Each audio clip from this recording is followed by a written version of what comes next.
My name is David Reichert. I'm 29 years old. 3 weeks ago, I was a normal person with normal problems. Student debt, a dead-end job, an apartment I could barely afford in Burbank. Then I saw the posting. Remote radio relay station operator. San Gabriel Mountains. 2-week rotations. Solo position. For $1,000 a week. I applied the same day. The interview was over Zoom. The woman's name was Sarah Chan, regional coordinator for the National Weather Service. She looked tired, really tired.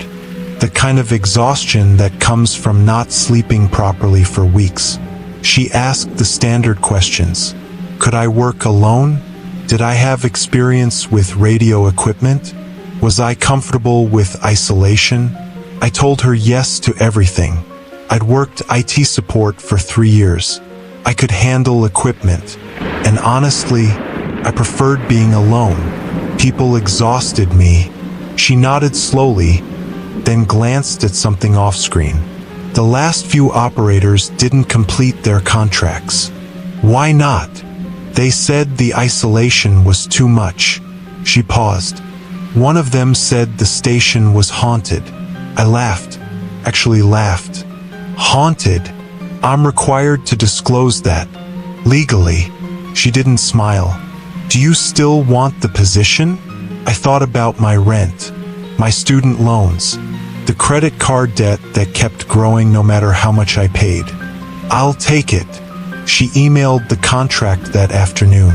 I signed it without reading the fine print. That was my first mistake. The drive took 4 hours from Burbank. The last 8 miles were barely a road. More like a suggestion of where a road used to be. Rocks scraped my undercarriage. Branches screamed against both sides of my Honda Civic. When I finally reached the clearing, I understood why they paid so much. Station 14 sat in the middle of absolutely nowhere. A small prefab building, maybe 30 by 20 feet, painted that generic government beige. A radio tower loomed beside it, 70 feet tall, red lights blinking slowly at the top. Solar panels covered the roof. A small propane tank and generator shed sat behind the building. But it was the forest that got me. Dense, dark, pressing in from all sides. Ponderosa pines and Douglas firs so thick you couldn't see more than 20 feet into the trees. The clearing was maybe 50 feet across. Beyond that, just shadows and silence. I parked and got out. The silence hit me immediately, total and complete. No birds, no wind, no distant traffic. Just my breathing and the faint electrical hum from the solar inverter. Sarah had said the previous operator would meet me here, hand off the keys, do a walkthrough. There was no one, no vehicle, no note. I tried calling Sarah. No signal. Of course not. 7,000 feet up in the mountains, miles from the nearest cell tower. The door was unlocked. Inside, everything was clean, organized, like someone had just left. Equipment racks lined the walls. Old-school radio gear with analog dials and vacuum tubes. A desk with 3 monitors. A small kitchenette. A bathroom barely big enough to turn around in. A narrow bunk bed built into the wall. On the desk, someone had left a yellow legal pad. The top page had 8 rules written in neat block letters. Station 14 operating rules. 1. Never go outside after sunset. 2. If you hear knocking, do not acknowledge it. 3. Keep all windows covered at night. 4. Monitor channel 19 continuously, but never respond to broadcasts from Station 7. 5. If the tower lights stop blinking, stay inside and do not look at the tower. 6. The morning supply check must be completed before 0700. 7. Do not use the spotlight after dark. 8. If you see someone approaching the station, verify their identity on the radio before opening the door. I read them twice, then I laughed. Felt like a joke, like hazing the new guy. I took a photo to send to my friend Marcus, but the text wouldn't go through. No signal. I spent the rest of the afternoon familiarizing myself with the equipment. The instruction manual was 300 pages of technical specifications, but the actual job was simple. Monitor the automated weather sensors scattered across the forest. Log the data every 4 hours.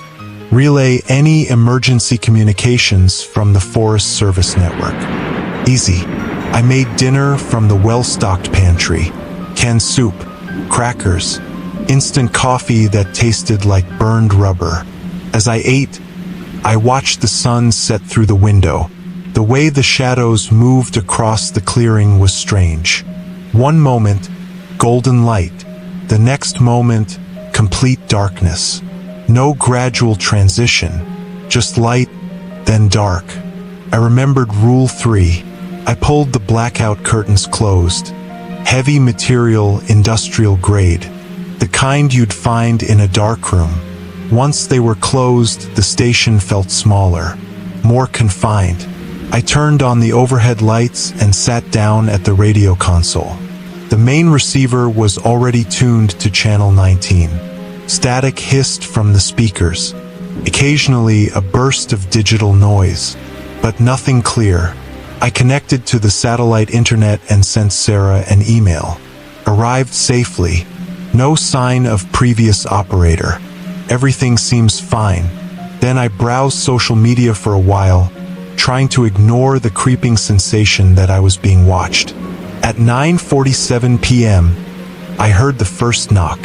3 impacts on the door. Boom, boom, boom.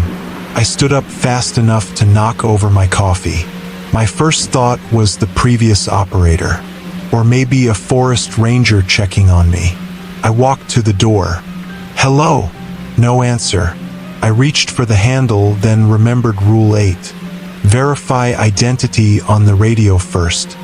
Is someone there? Boom, boom, boom. 3 more knocks. Exactly the same rhythm. Exactly the same force. Exactly the same spacing between impacts. Too precise. Too measured. Identify yourself, I said, trying to sound authoritative instead of scared. Silence. Then footsteps. Heavy boots on gravel.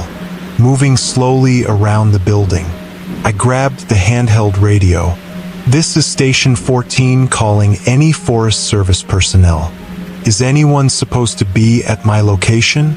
Over. Static. The footsteps continued. I could track them by sound. Around the south side of the building. Past the generator shed. Along the north wall. They stopped at the back window. The one above the bunk bed.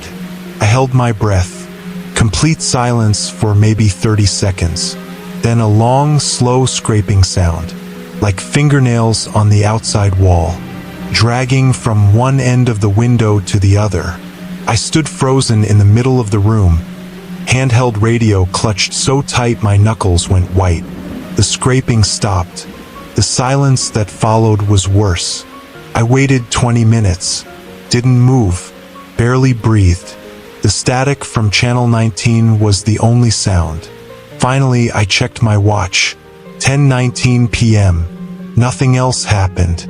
No more knocking. No more footsteps. I sat back down at the console and tried to rationalize it. A bear.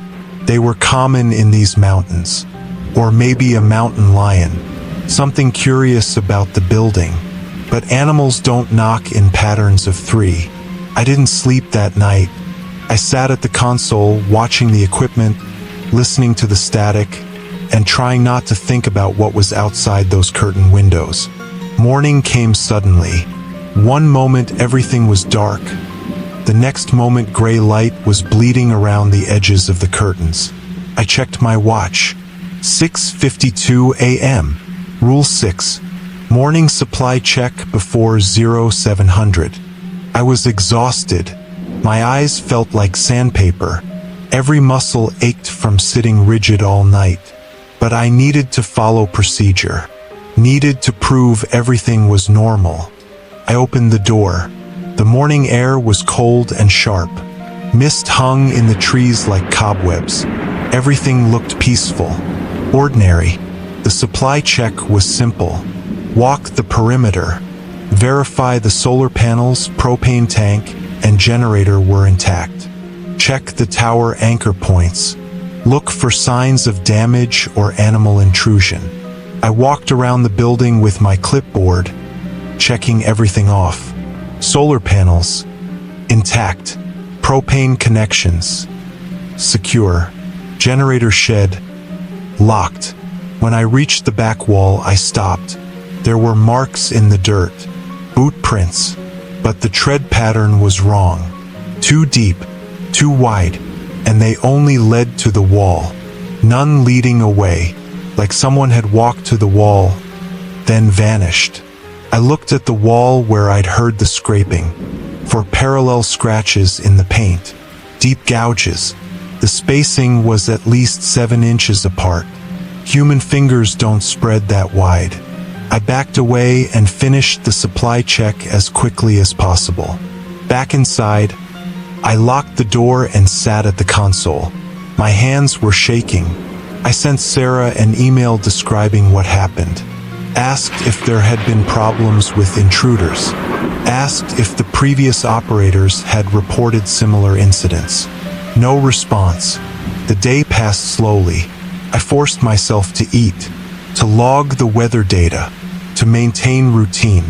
By afternoon, the fear had faded to background anxiety. But when the sun started setting, it came roaring back.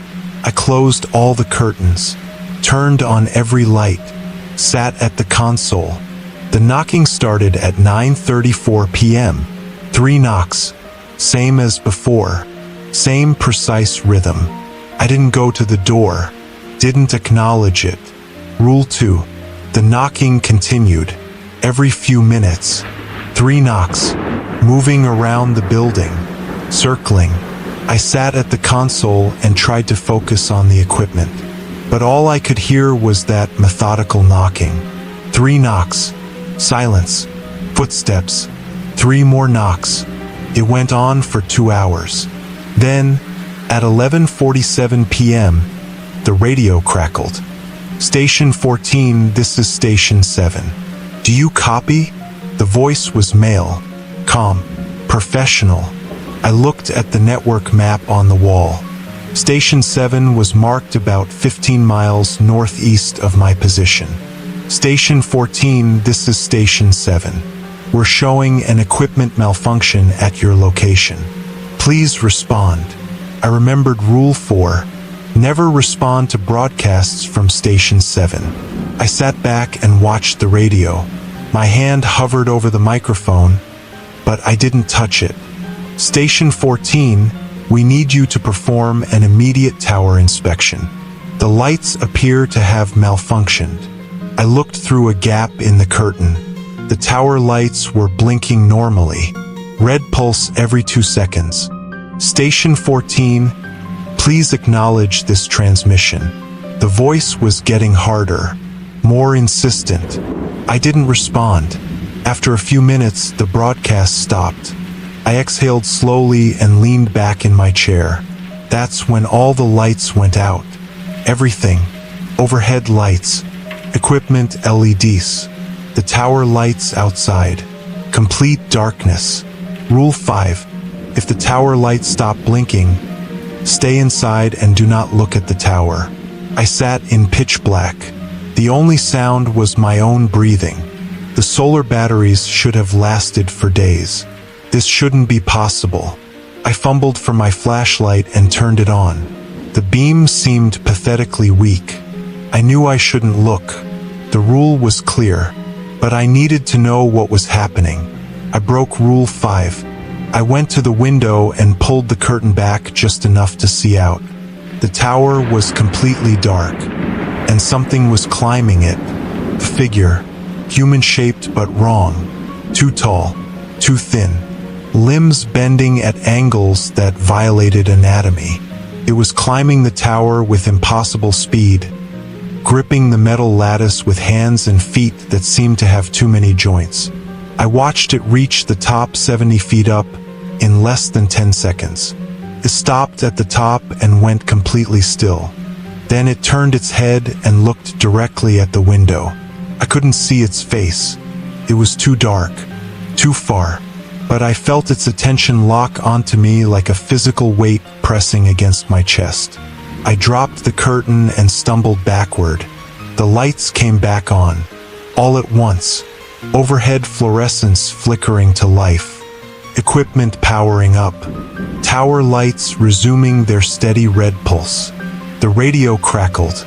Station 14, this is Station 7. Tower inspection complete. Malfunction resolved. Have a pleasant evening. Then silence. Day 4. I haven't slept more than an hour at a time.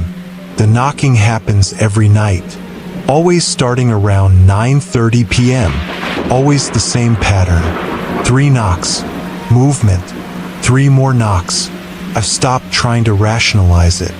Sarah finally responded to my emails. Her response was brief. Follow the rules. Previous operators who followed the rules completed their rotations safely. 2 weeks will pass quickly. Stay inside at night. That was it. No explanation. No reassurance. Just follow the rules. I started keeping a detailed log, documenting everything. Night 4. Knocking started at 9:28 p.m. Continued until 1:15 a.m. At 11:52 p.m., heard what sounded like my own voice calling my name from outside. Did not respond. Night 5. Knocking started at 9:31 p.m. At 10:45 p.m., all curtains began moving simultaneously, as if blown by wind. All windows were closed. Movement stopped after approximately 30 seconds. Night 6. Knocking started at 9:29 p.m. At 12:03 a.m., heard scratching on the roof. Lasted for 47 minutes. Sounded like something heavy dragging itself across the solar panels. I checked the solar panels the next morning. No damage. No marks. Nothing. But I know what I heard. Day 8. I'm starting to understand why the previous operators quit. It's not just the fear, it's the isolation, the complete lack of human contact, the knowledge that I'm alone out here, miles from anyone, with something circling the building every night, something that knows I'm here, something that wants me to break the rules. Last night, the broadcast from Station 7 was different. David, we know you're scared. Come to the tower. We can explain everything. You're not in danger. We just want to talk. It knew my name. I never responded. But hearing my own name in that calm, professional voice made my blood freeze. This morning, I found something during the supply check. There were more footprints. Dozens of them. All around the building. All with that same wrong tread pattern. All leading to the walls. None leading away. And in the center of the clearing, someone had arranged stones in a pattern. Geometric, deliberate, a symbol I didn't recognize. I kicked the stones apart and went back inside. I have 6 more days. 6 more days and the rotation is over. The helicopter comes to pick me up, and I never have to come back here. 6 more days. I can do this. Day 10. Something's changed. The knocking is getting louder, more insistent. Last night it sounded like whatever, was outside was trying to break through the door. And I'm hearing things during the day now. Whispers in the static on Channel 19. Too faint to make out words, but definitely voices. Multiple voices, speaking in a language I don't recognize. I tried to record it, but when I played it back, there was nothing. Just static. I'm also seeing things in my peripheral vision. Movements outside the windows during the day. Shadows that don't match the position of the sun. I haven't slept in 2 days. Every time I close my eyes, I see that thing climbing the tower. See it turning its head to look at me. For more days. Day 12. I broke another rule last night. I didn't mean to, but I was so tired, so desperate for sleep, and I thought maybe if I could see what was outside, really see it, I could understand what was happening. Rule 7 says don't use the spotlight after dark. At 11:30 p.m., I flipped the switch. The spotlight is mounted on the roof. A powerful halogen beam that can rotate 360 degrees. It's meant for emergency signaling. I turned it on and aimed it at the tree line. For a moment I saw nothing, just trees, shadows, normal forest. Then I saw them, figures, dozens of them, standing at the edge of the clearing, tall, impossibly thin, perfectly still. They were all facing the station. I moved the spotlight, more figures, all around the clearing, a complete circle, maybe 50 of them, maybe more, all watching. I turned the spotlight off. The knocking started immediately, not 3 knocks, constant pounding, on the door, on the walls, on the roof, like dozens of hands hammering against the building from all sides. I curled up in the corner and covered my ears. It lasted for 3 hours. When it finally stopped, I crawled to the bunk and lay there, shaking, waiting for morning. Day 14. Last day. The helicopter comes at noon. 12 more hours. I can make it 12 more hours. Last night was quiet. No knocking. No broadcast. Nothing. The silence was somehow worse than the noise. This morning I did the supply check. Everything was normal. No footprints. No symbols. The clearing was empty. It's 10:47 a.m. now. I'm packed. Everything cleaned and organized for the next operator. If there is a next operator.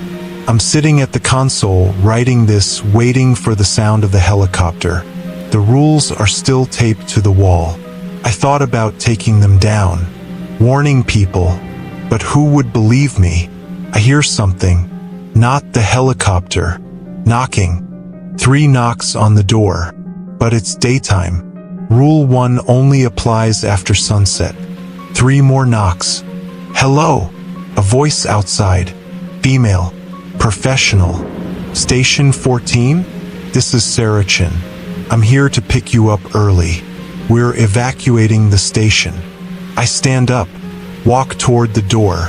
Something stops me. Rule 8. Verify identity on the radio. If that's you, Sarah, call me on the radio. Silence. Then, the radio's not working. Just open the door, David. We need to leave. Now. My hand is on the door handle. Call. The radio. Long silence. Then the voice changes. Drops the professional tone. We know you're leaving, David. We know this is your last day. Just open the door. Just for a moment. We want to see you. We want to say goodbye. My hand is shaking on the door handle. We've been so patient. We've followed the rules too. We only knock. We only watch. We never force our way in. Doesn't that deserve something? Just open the door. I back away. Open the door, David. The voice is wrong now. Too deep. Too many harmonics. Like multiple voices speaking in unison. The knocking starts. Constant. Deafening. The whole building shakes. I run to the console and grab the radio. This is Station 14. Emergency. Is anyone out there? Static. Then, Station 14, this is Forest Service Dispatch. We read you. What's your emergency? Someone's trying to break in. I need immediate assistance. Station 14, we show no personnel assigned to your location. Can you describe the threat? The knocking stops. Complete silence. I look at the door. Nothing. Station 14? Are you there? It stopped. I whisper. Repeat. The knocking stopped. Station 14, your relief helicopter is inbound. ETA 12 minutes. Sit tight. Do not open the door for anyone. Verify all identities over radio. Do you understand? Yes, I understand. 12 minutes, Station 14. You're going to be fine. I sit at the console and watch the clock. 11 minutes. 10 minutes. Then I hear it. The blessed sound of rotor blades in the distance. Getting closer. The helicopter lands in the clearing. I can see it through the window. Real. Solid. Normal. A man gets out. Forest Service uniform. He waves at the building and speaks into a radio. My handheld crackles. Station 14, this is Ranger Mitchell. I'm here to extract you. Confirming identity over radio as per protocol. You are cleared to exit the building. I grab my bag and throw open the door. The sunlight has never felt so good. I run to the helicopter. Don't look back. Don't look at the tree line. Ranger Mitchell helps me in and we lift off. As we rise above the clearing, I finally look down at Station 14. There are figures standing at the edge of the forest. Dozens of them, tall and thin and perfectly still, all watching the helicopter. Ranger Mitchell sees me looking and shakes his head. Don't, he says through the headset. Don't look. Don't think about it. You made it out. That's all that matters. What are they? I don't know. No one knows. They've been there longer than the station. Maybe longer than the forest. Why doesn't someone do something? He looks at me with tired eyes. Do what? They don't hurt anyone who follows the rules. They just watch and wait. And sometimes, when someone breaks the rules, he doesn't finish. We fly in silence back to civilization. I'm writing this from my apartment in Burbank. I've been back for 3 days. The money hit my account. $4,000 a week. $8,000 total. It's not enough. No amount of money would be enough. I still hear the knocking sometimes. When it's quiet. When I'm alone. 3 knocks. Always 3. I got an email from Sarah yesterday. The job is still open. They need someone for the next rotation. She asked if I'd be willing to go back.